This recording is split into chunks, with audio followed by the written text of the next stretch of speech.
sakit. Maminya sakit. Pak tiga izin. Pak tiga kemana? Izin.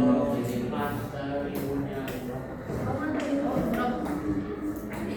Pak tiga.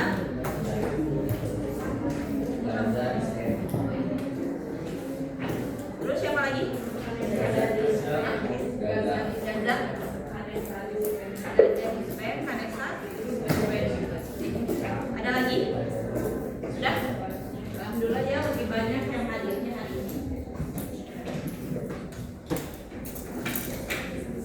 Sebelumnya kalian masih ingat kan tentang kegiatan sebelumnya yang sama-sama ini kan? Udah dibaca juga kan? Nah, gak mungkin kan kita mengisi, memasangkan tapi tidak membaca teksnya dulu ya.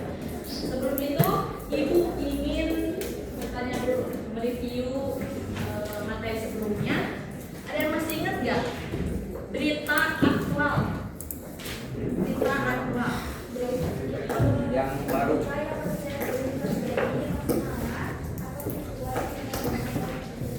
Nomor 2. Jadi berita aktual itu seperti yang sudah kita ketahui bahwa berita aktual adalah berita yang masih hangat, yang biasanya itu masih banyak diperbincangkan oleh banyak orang ya. Kalau berita akurat ada yang masih ingat? Ya cepat tuliskan.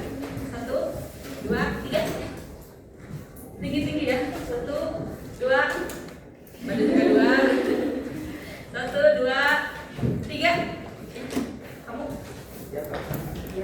Berita akurat itu berarti berita yang dimana berisi ada si suatu berita dari mana kita yang menjelaskan apapun yang kita membaca berita akurat dapat ditelusuri. Jadi seperti yang sudah kita ketahui bahwa berita akurat sendiri adalah berita yang sudah pasti benar ya, sudah datanya sudah bisa dipertanggungjawabkan dan diambil dari kisah nyata atau kejadian nyata gitu ya. Nah, ada yang masih ingat gak 4 cara menemukan informasi yang aktual dan akurat? Nah, 1, ini 2 orang deh ikut. 1, 2, baru juga 2. 1, 2, 3. Iya. Boleh. Yang pertama cara sebelumnya, yang kedua cari ulang, yang ketiga cara berbicara sama waktu, yang keempat itu pasti lakuin adiksi Mbak Atau alus peristiwa yang jelas. Berakses. Yang masih ingat. Kita akan review selanjutnya materi yang kalian tulis kemarin ini ya, yang udah kalian pasang-pasangkan. Sudah itu ya. Unsur-unsur teks berita. Kemarin tuh ada yang bertanya ya, Bu, unsur-unsur teks berita itu yang mana? Kan kalian suka kategori sama struktur. Nah, jadi kalau di teks berita unsurnya itu ada adiksi Mbak. Adiksi Mbak itu apa aja? Singkatan dari apa aja?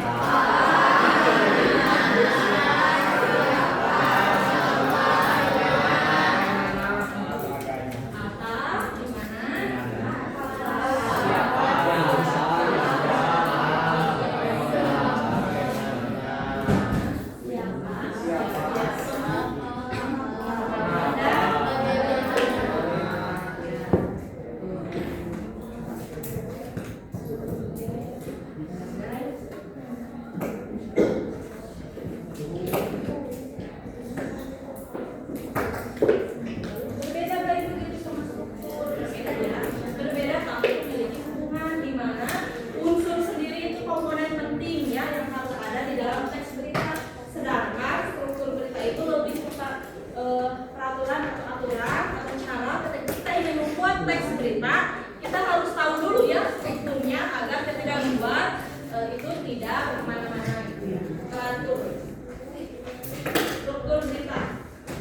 Ada yang bilangnya itu ada 3, ada yang 4 ya. Kalimat ya. Jadi cuma ada yang bilang itu kayak cuma kepala berita, tubuh sama ekor. Tapi ada juga yang tengahnya itu ada leher berita. Yang tahu nggak apa itu kepala berita? Apa itu?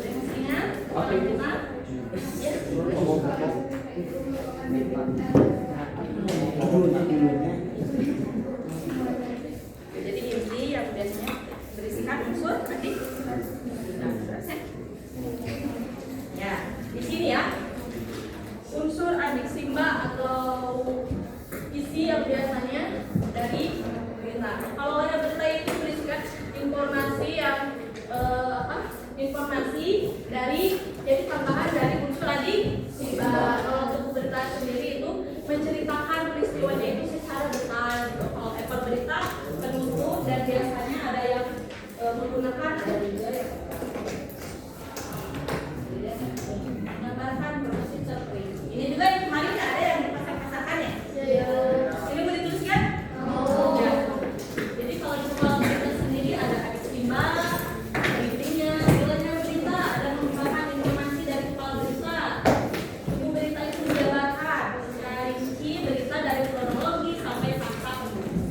Nah, penutup sendiri adalah kesimpulan atau penutup atau informasi tambahan yang sebenarnya tidak terlalu penting tapi lebih baik ada.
Kenapa sih bentuknya bisa piramida seperti ini?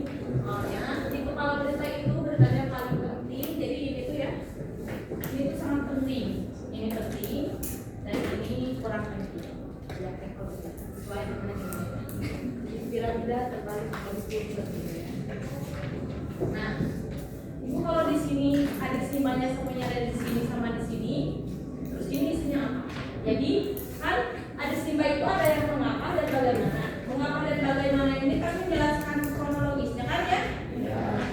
Nah, jadi kalau di kepala berita sama layar berita itu cuman kronologisnya itu hanya secara umum atau singkat saja.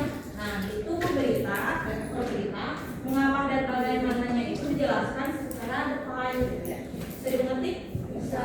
Jadi mengapa dan bagaimana itu bisa ada di sini, bisa juga ada di tubuh berita dan ekor berita. Jadi kalau secara ini mah gambaran umumnya, dua ini gambaran umumnya. Kalau ini udah masuk ke detail, ini tambahan aja kalau gitu. Kak, situ bentukan sama yang menemukan informasi ya. Kemarin yang waktu berpasangan ke sana. Jadi sudah pasti ya ciri-ciri teks berita yang berkualitas. Yang pertama harus akurat. Tentu datanya harus akurat, harus benar, harus dari kenyataan, itu harus objektif. Nah, lalu ada aktual. Berita juga harus yang terbaru, terhangat. Gitu. Nggak mungkin kita menulis berita yang sudah setahun berlalu. Lalu yang ketiga ada seimbang. Jadi seimbang itu tidak memihak pada salah satu. Jadi harus objektif. Kita tidak bisa menulis misalnya kasus pembunuhan dengan membela salah satu versi korban atau pembunuh, nggak bisa. Jadi harus objektif sesuai kenyataannya.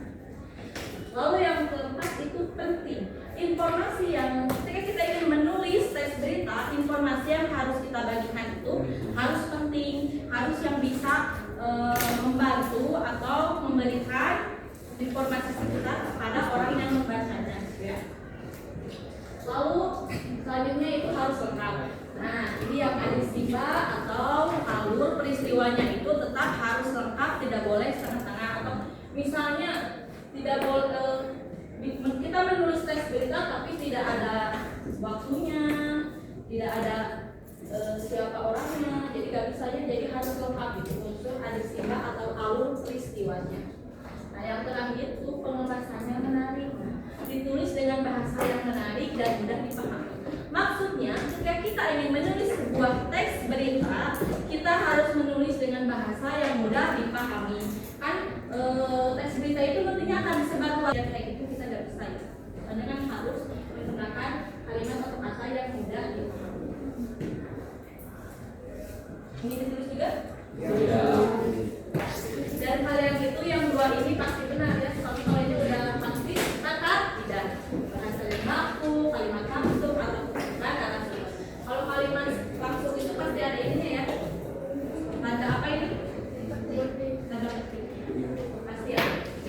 Nah, kalau di teks berita itu pasti ada ini ya. Kalimat langsung atau tanda atau petik. Lalu, nah ini yang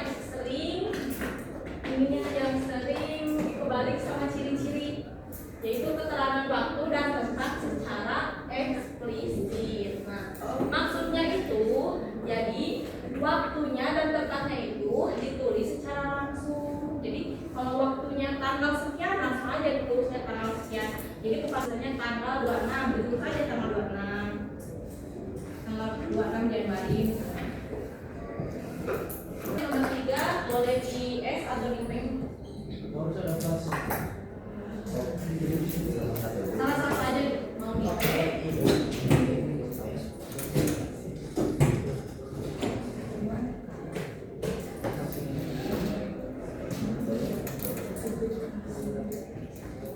Ini F.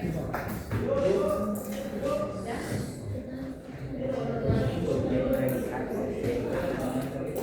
P-nya boleh di ini ya. Boleh di P atau di S.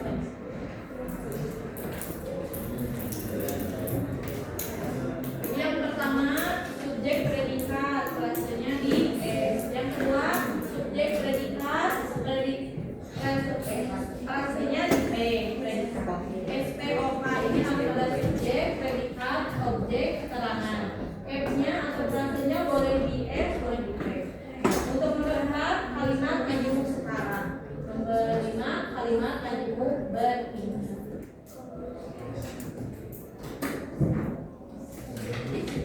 Kalimat majemuk setara itu kan kayak dan tapi atau kalau yang bertingkat harus ada walaupun biasanya menunjukkan sebab akibat ya.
Kalau ini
dia bisa tuh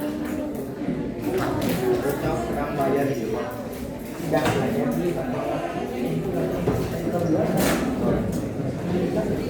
ibu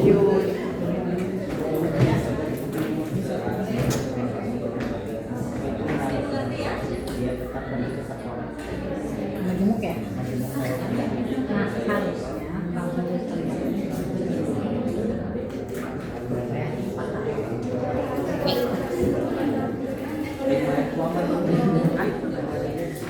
saya kira sini. Kalau mau contohnya ada, jadi harus melihat dari hari ini kan beda. Apa itu soal saya datang?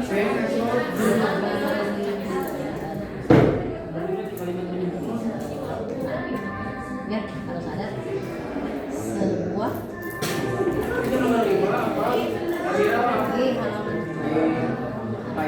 sama itu.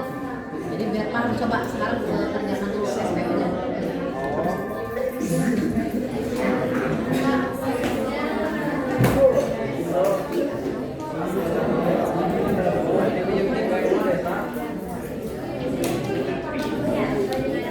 Kalau main sepeda kumaha dan sepeda kan naik ke sepeda. Nah, kalau main sepeda ini sepeda.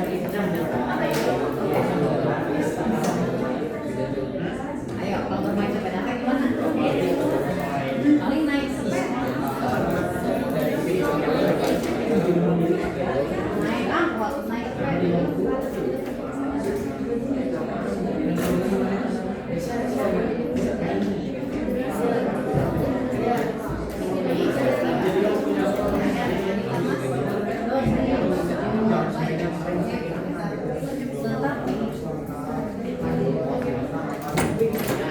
Apa hubungannya menjemput dengan hujan itu pada saat hujan turun?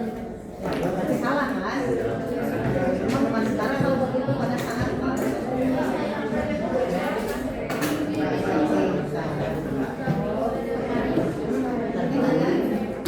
Ya, silakan kembali. Siapa yang ada yang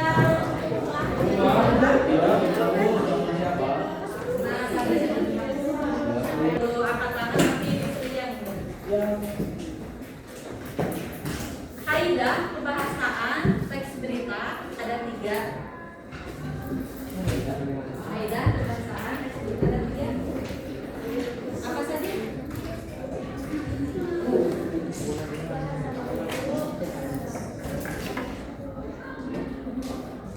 Apa lagi? 3 saja deh. Sini-sini. Kurang.